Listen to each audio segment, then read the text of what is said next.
Good morning, Eabametoong First Nation. My name is Don Parkinson, and I'm a Senior Consultation Specialist with Atkins Realis.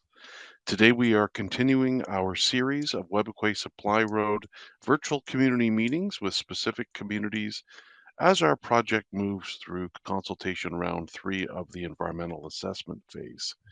Today we will be doing a review of where we are in the project to date and provide samples of the preliminary results of some of the topics studied, or also known as valued components. This will be the second of two parts of this presentation that we will be presenting to communities, and part two covers the additional valued components. The purpose of these virtual community meetings is to provide your community and its members with an update on our project and receive input on the project as we walk through the environmental assessment process. While this meeting is virtual, our team is available anytime to meet with your community, either in person or in whatever format best suits your community. At the same time, we will respect your community consultation protocols. I want to note that we have shortened the presentation to cover a couple of valued components due to time limits, but the full presentation will be available on our project website, supplyroad.ca. We will be taking your questions and comments once the presentation is over. So let's get started now with a few words from Chief Wabass of Webequie First Nation, talking about the importance of the project to his community.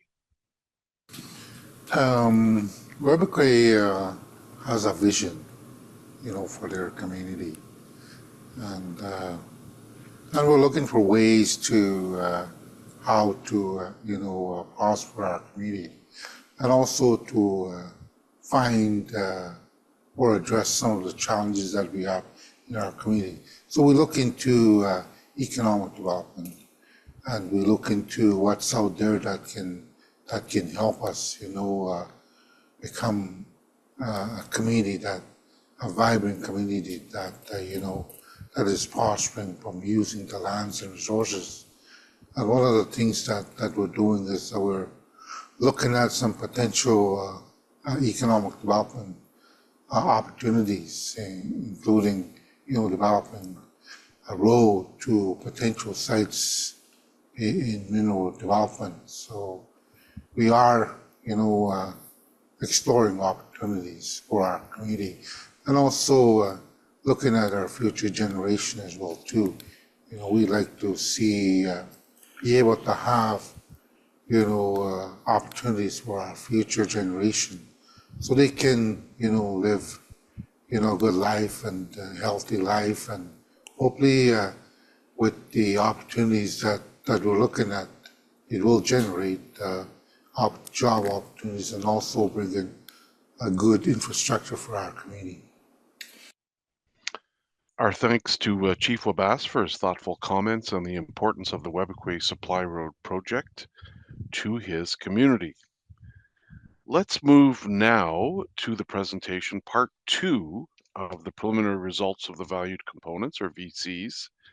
Then we'll come back and take any questions or comments community members may have. So let's play the consultation round 3, part 2 video.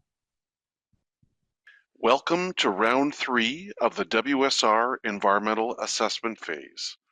Recently, we covered part 1 of the presentation, which talked about what is being looked at in the provincial environmental and federal impact assessments, how the effects assessment is being completed, and the preliminary effects assessment results for select valued components, which are basically the different things we have studied as part of the environmental assessment and impact assessment.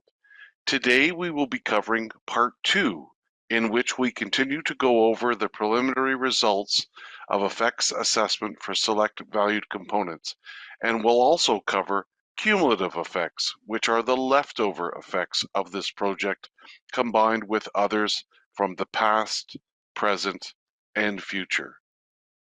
Webequie First Nation is about 200 to 250 kilometers from the Hudson Bay and James Bay coasts and the planned Webequie Supply Road runs south of Webequie and then east to the Ring of Fire area. The purpose of the Webequie Supply Road is to move people and supplies to the Ring of Fire area, create jobs and business opportunities for community members, as well as skills training opportunities for young people. As this is Webequie's project, this would be done in a careful, sensitive way that will preserve and strengthen the community's language and culture. The planned road will be 107 kilometers long, with 17 kilometers on the Webequie First Nation reserve lands. The corridor planning area is 2 kilometers wide, but the actual cleared area will be 35 meters wide. Make 3 large water crossings and will include temporary pits and quarries, equipment storage areas, and construction camps. The road will make 6 major water crossings and will include temporary pits and quarries, equipment storage areas, and 4 construction camps. Now let's talk about the communication we have had with Indigenous communities. In our consultation rounds 1 and 2, and part 1 of round 3 of consultation with communities, the project website was updated with new information. Notices were sent to all 22 communities, offering a variety of engagement options, and in-person and virtual community sessions were conducted, as well as streaming sessions to help community members better understand the process and the project overall. As mentioned, the WSR consultation team offered opportunities for all 22 Indigenous communities to provide input on the project during round 3, part 1, as we previously did during round 1 and round 2. The virtual community sessions with each of the 22 communities are heavily promoted through social media and email. A variety of input was received on the project during round 2, ranging from ownership and responsibility for the completed road, impacts of climate change, employment and training opportunities, business opportunities, and impacts on treaty rights to potential downstream impacts to coastal communities. Much of the feedback related to topics that will be addressed as the project moves closer to construction, or those that are of a more regional nature and have their own process, such as federal regional assessment. Let's move now to the heart of the presentation. In part 1 of round 3, we described what is an EA or IA and what is being assessed in the EA or IA. As a refresher, environmental assessments are studies which assess the potential environmental effects, good or bad, of an individual proposal or project. For our purposes, the term environmental assessment or EA refers to the provincial process, while impact assessment or IA refers to the federal process. It includes engagement with rights holders and stakeholders to inform the process.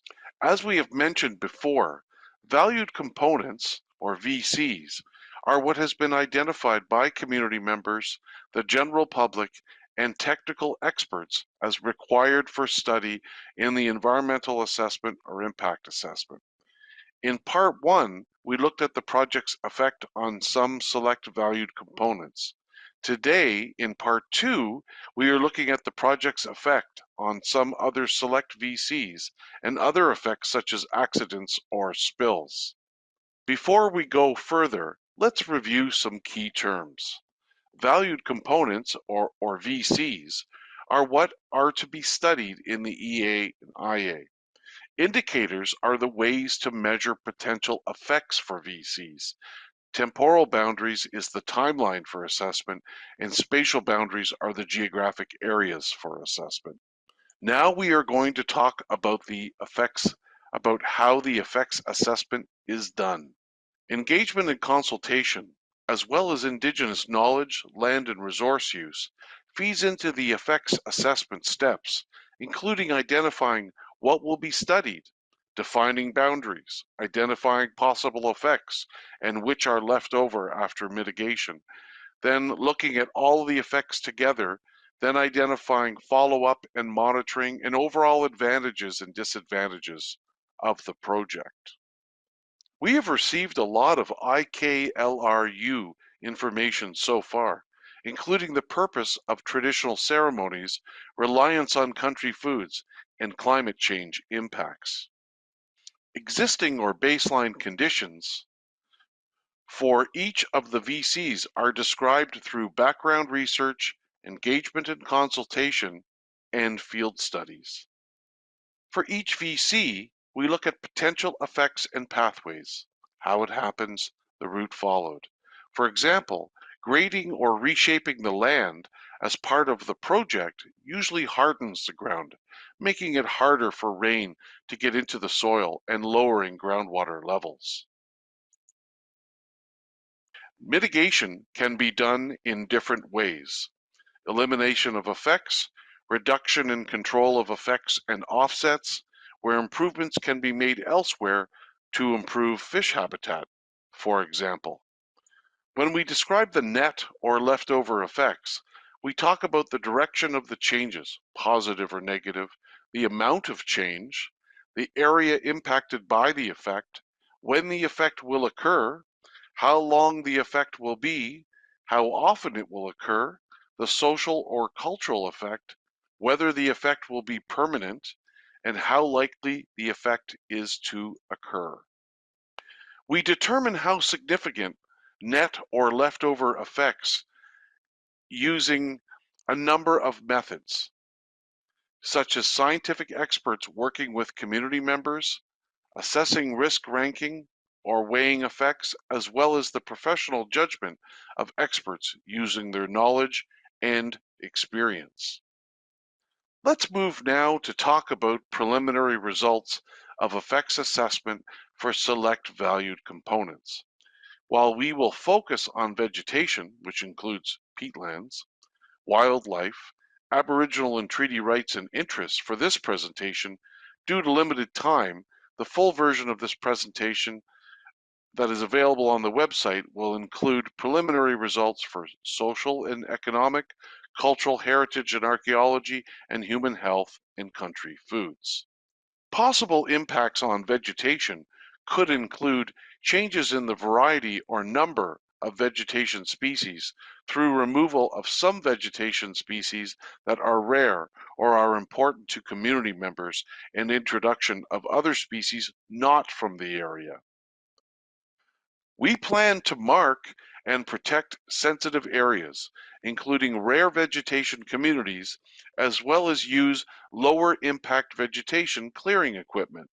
No herbicides or chemicals will be used to remove vegetation will be used. Also, specific management plans for soils, vegetation, erosion and sediment control, fuel storage and handling, spills prevention, construction waste, and site restoration and monitoring will be put in place to mitigate, meaning reduce or eliminate, potential project impacts. As for wildlife, the project could possibly result in wildlife loss due to project activities such as vegetation clearing and culvert installation. Changes in the movement of wildlife could also occur due to vegetation clearing, temporary use of fencing, and disturbances from blasting, clearing, hauling, and grading during construction and use of the road during its operation, as well as possible impacts from vehicle collisions. To mitigate or control possible impacts, our team will identify key wildlife habitat, avoid areas frequently used, time construction activities to limit impacts, help restore habitat and population of species at risk, put wildlife and vegetation management plans into action, and restore temporarily disturbed areas immediately after construction.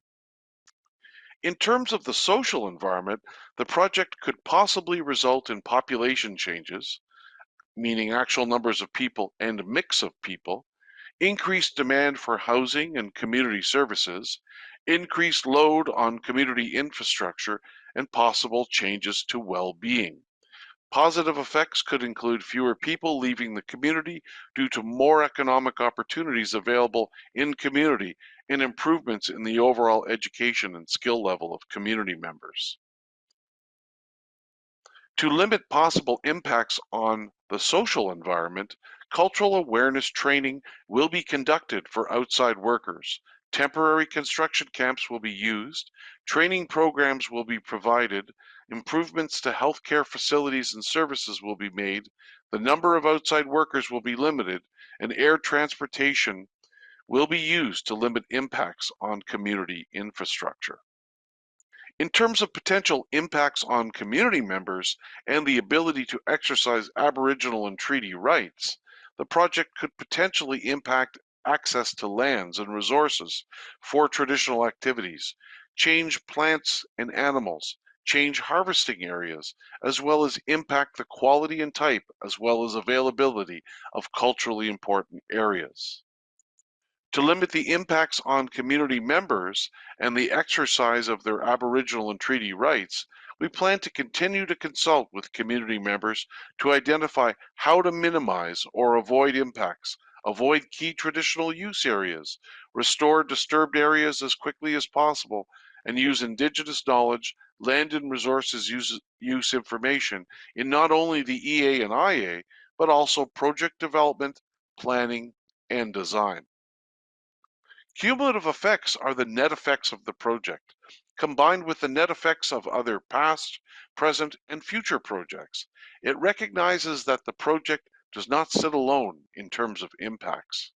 There are a number of past, present, and future physical activities or projects in the general project region that are being considered in the cumulative effects assessment. Fish and fish habitat. The leftover effects of the proposed project on fish and fish habitat are expected to be low in magnitude with the implementation of mitigation measures to reduce or eliminate impacts. When it comes to Aboriginal and treaty rights and interests, potential cumulative effects of the proposed WSR and other activities or projects that could overlap with the WSR are anticipated to have predictable and mitigatable effects on local Indigenous communities. Traditional land and resource use patterns may be changed due to increased access. Changes to community life and traditional lifestyles or cultural continuity are not expected to change that much with the all-season road, given the implementation of mitigation measures. In terms of other possible effects, these could be what are called accidents or malfunctions, and could include accidental spills of hazardous materials, such as gasoline, diesel, propane, hydraulic fluids, lubricating oils and greases, and explosives, fires and explosions, damage or failure of road and or structure crossings of water bodies, vehicle or equipment accidents, accidental collisions involving vehicles associated with the project and vehicles moving through or around construction sites, or accidental death of animals due to inappropriate machinery or equipment operation. Accidental movements into environmentally sensitive habitat and sites such as watercourses or areas of cultural importance. Possible environmental effects of the project could include extreme weather events, wildfires, and changing climate. We designed the project to consider things like environmental risks and the changing climate. We also follow all design requirements for provincial highway projects. Our project emergency response plans take things like extreme weather events and wildfires into consideration.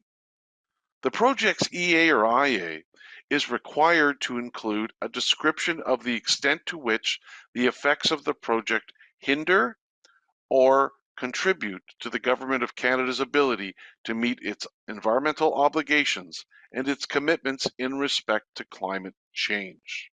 The goals and objectives of the proposed Webequie Supply Road are as follows: to facilitate the movement of materials, supplies, and people from the Webequie Airport to the area of existing mineral exploration activities and proposed mine developments in the McFalds Lake area, to provide employment and other economic development opportunities to Webequie First Nation community members and businesses that reside in or around the community's reserve and traditional territory while preserving their language and culture, and to provide experience and training opportunities for youth to help encourage pursuit of additional skills through post-secondary education. As of now, the plan is to finalize the environmental assessment in 2026. You can contact us in many ways. Miigwech, and see you soon.